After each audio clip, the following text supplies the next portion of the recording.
vi stod og manglede et rigtig fedt rockband i år, som kunne udfylde pladsen som sidste år, hvor vi havde Magtens Korridor og D.A.D. på.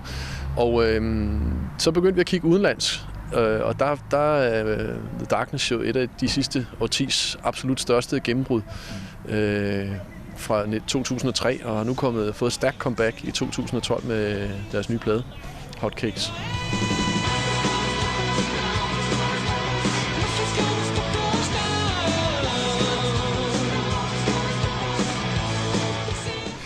Nothing's Gonna Stop Us Now is one of the tracks on the latest album, Hotcakes.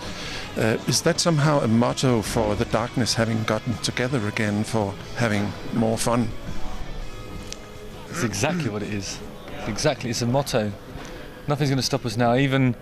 Even not having a suitcase arrive because of Scandinavian Airlines being unable to take it from my home to here successfully. It only had one pair of pants and a pair of socks in it anyway, so it doesn't matter really. But yeah, even that's not going to stop us. Come on, people, tell me how you feel. You want a good time, well, you got yourself a deal. Oh yeah, you got yourself a deal. Oh. How do you see your own roles on stage, and how do you prepare?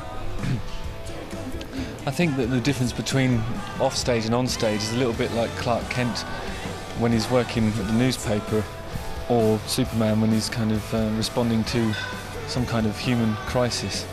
It's when we're called upon to do our work, then we have a sort of slightly, not a massively different approach to everything, you know, which is, you know, what you see when you come to pay your money to watch us play live. I suppose the stage is like the telephone box, isn't it? The dressing room is the telephone box. That's right, yeah. And you feel like Superman when going on stage. And sometimes it feels like we've spun around the earth so fast that it's gone back in time to the 1970s. I feel more like Condor Man most of the time. Okay. Last time you were here, you played as a warm-up act for Lady Gaga. And this summer you're headlining the Ringsted Festival. How do you feel about playing in Denmark under such very different circumstances? Well, when we played with Lady Gaga, it was in the what was that? It's like a stadium with a roof over it. National Football Stadium. It's unbelievable. It was such a brilliant experience, and the crowd were amazing. And out of all the European shows that we did with her, that was the one where it seemed like the crowd were on our side, you know. So we feel, I mean, any sort of environment within Denmark that we're able to come and play, it feels good, you know, because we're excited about experiencing that response again, you know, whether it's in a club or a festival, whatever.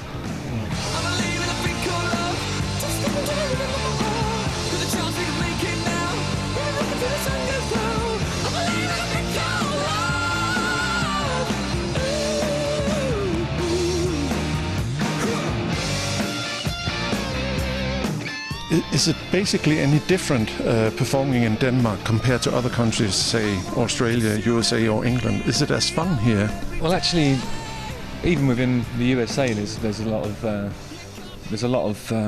a wide spectrum of experiences that you can expect. You know what I mean? Like sometimes it's great, sometimes it's a bit depressing. Sometimes it's shit. Well, that's true. I mean, and I think that. I think it's easier to compare Denmark to the rest of Europe, really, and I think that our recent experiences as a support band showed us that even sort of compared to, you know, other Scandinavian countries, Denmark is exceptionally warm. And I've got friends here as well. Like I'm friends with Mika Van Borg and Mads Langer and some sort of real talented Danish musicians, and I really have a lot of respect for the music scene here, and I think that's reflected in the sort of not fanaticism but the enthusiasm that people have for music in Denmark. You know, it's like this country invests in its artists and nurtures talent, and I think that people appreciate it when bands come through. You know, so it's nice to be here, and it's nice to play for people.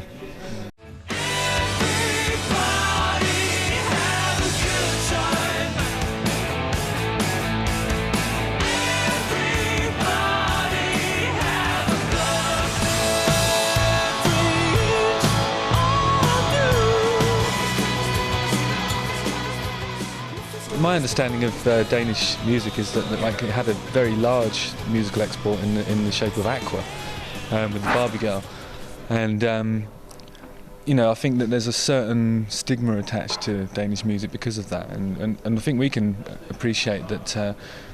You know, not being considered cool can be quite liberating. So you end up sort of with a lot of we're a real musical community that are trying to fight that perception, and everybody I've met, like I know that band Dune as well, who moved to Berlin.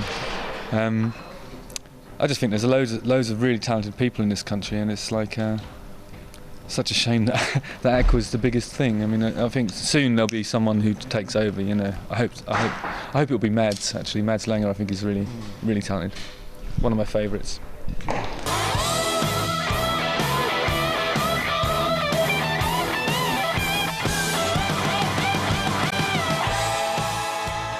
What can we expect, or rather look forward to, with the Darkness shows this summer?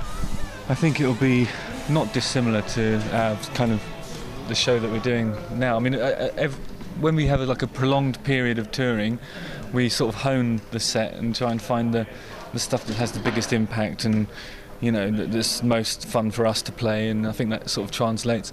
So by the time we get to the summer, we should have a, you know, some really tight rocking set, no kind of no bullshit. We're kind of we're streamlining it a bit these days, in the fact that I think we understand that what people want from us is out and out rock and roll, you know, no fucking around, just get on there and go hell for leather and try and get that sort of party atmosphere going. I think there will be some fucking around, but in a good way, you know.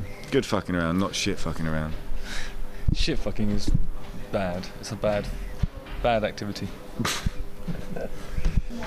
We're the Darkness, and we are tremendously excited to play at Ringsted in the summer. In fact, I'm slightly aroused.